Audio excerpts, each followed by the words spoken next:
उन्होंने हिंदुस्तान से कहा कि देखो,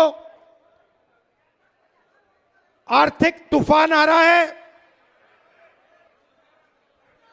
कम पेट्रोल का प्रयोग करो, सोना मत खरीदो, इलेक्ट्रिक गाड़ी खरीदो और विदेश में दौरा मत करो।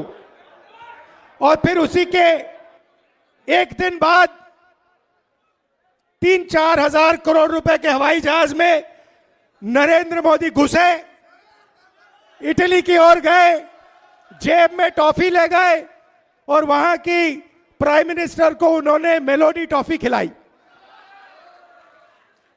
अब देखिए ये क्या देश की जनता के साथ क्या खिलवाड़ हो रहा है। मतलब देश में पेट्रोल की कमी, गैस की कमी, बिजनेस बंद हो रहे हैं, फैक्ट्रियां बंद हो रही हैं, महंगाई बढ़ती जा रही है, किसानों को खाद नहीं मिलेगी, पूरा का पूरा इंडस्ट्रियल सिस्टम हिलेगा। समय आने वाला है। ईरान ने,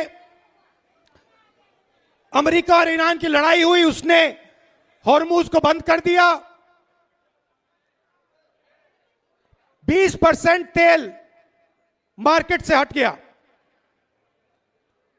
और नरेंद्र मोदी एकदम मेलोनी जी के पास जाते हैं, उनको टॉफी खिलाते हैं और ऐसे रील बनाते हैं।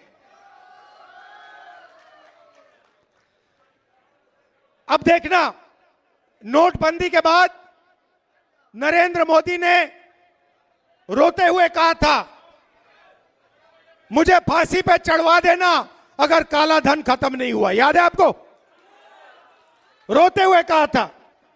कोविड के समय लॉकडाउन कर दिया, मजदूरों को मरवा दिया, किसानों को खत्म कर दिया। हाथ जोड़ के रोते हुए कहा, मुझे फांसी पे चढ़ा दो, मुझे फांसी पे चढ़ा दो। फिर से हाथ जोड़ने का टाइम आ रहा है, फिर से रोने का टाइम आ रहा है, फिर से हाथ जोड़ने का टाइम आ रहा है। मगर आप एक बात याद रखिए, नोटबंदी हिंदुस्तान के किसानों पर, मजदूरों पर, छोटे व्यापारों पर आक्रमण था। नोटबंदी का लक्ष्य आपका पैसा, आपके जेब का पैसा, आपके मेहनत का पैसा अदानी और अंबानी के हवाले करने का था। वही लक्ष्य लॉकडाउन का था। जब हमारे मजदूर हजारों किलोमीटर भूखे प्यासे वापस चल रहे थे, उसी समय नरेंद्र मोदी लाखों करोड़ रुपए का कर्जा माफ अदानी अंबानी का कर रहा था। अब देखिए इन्होंने क्या किया है। पब्लिक सेक्टर को खत्म कर दिया, सारी की सारी छोटी कंपनियों को नोटबंदी, गलत जीएसटी से मार दिया, किसानों को कमजोर कर दिया, बेरोजगारी पूरे देश में फैला दी। और अब आर्थिक तूफान आ रहा है, और ऐसा तूफान आ रहा है जो हिंदुस्तान ने पहले नहीं देखा है। क्यों? क्योंकि हमारा तेल हॉर्मुज से आता है, हमारा तेल हॉर्मुज से आता है और हॉर्मुज को बंद कर दिया गया है। और नरेंद्र मोदी चुनाव से पहले कहते हैं तेल की कोई कमी नहीं, गैस की कोई कमी नहीं, पेट्रोल की कोई कमी नहीं, सब कुछ ठीक है। मैं 2 महीने से कह रहा हूं, पार्लियामेंट में कहा, भाषणों में कहा, 2 महीने से कहा कि देखिए आर्थिक तूफान आ रहा है, किसान को, मजदूर को, युवाओं को, माताएं बहनों को जबरदस्त चोट लगने जा रही है। बीजेपी वाले मेरा मजाक उड़ाते हैं, नरेंद्र मोदी ने जो करना था पिछले 3 महीने में, जो आपकी प्रोटेक्शन करनी थी, जो दीवार, आर्थिक दीवार खड़ी करनी थी आपके लिए, वो उन्होंने नहीं की। उल्टा वो जाकर मेलोनी जी के साथ टॉफी खा रहे हैं और वीडियो बना रहे हैं, जैसे मजाक चल रहा है। वापस आएंगे, आप देखना क्या होता है। वापस आएंगे,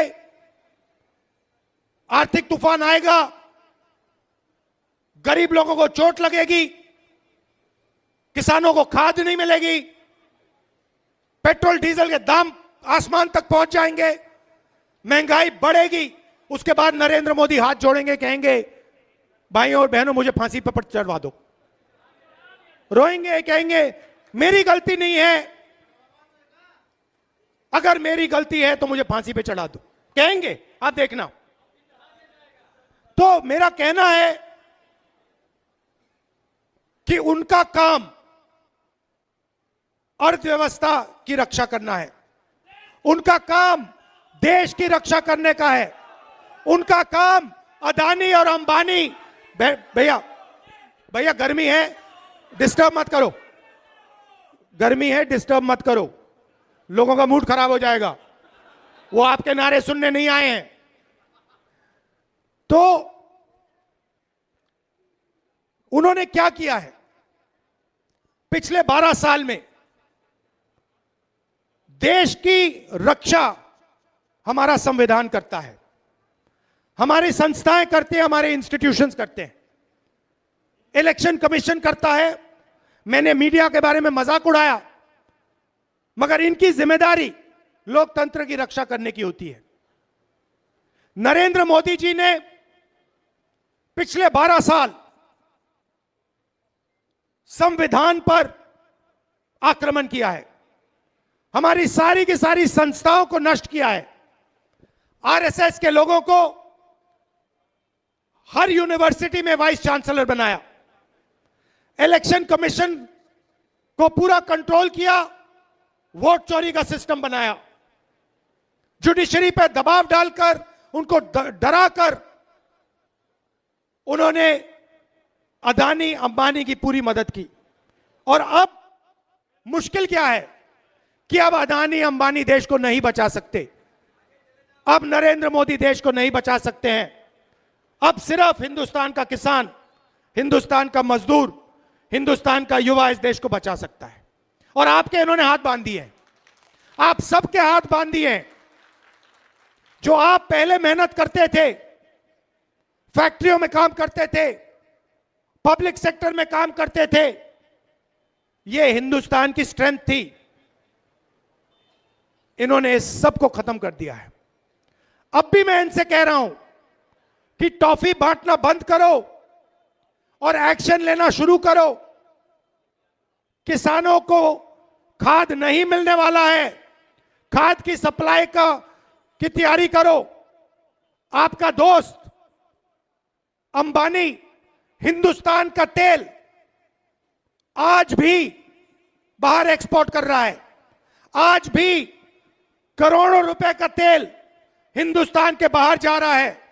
यह तेल हिंदुस्तान को चाहिए, यह तेल हमारे लोगों को चाहिए। वो तेल आप हिंदुस्तान की जनता को दिलवाइए। ये प्रिकॉशंस आपको लेने हैं, ये काम आपको करना है, मगर आप पता नहीं कौन सी दुनिया में हो। अच्छा, एक और बात, मैंने पिछले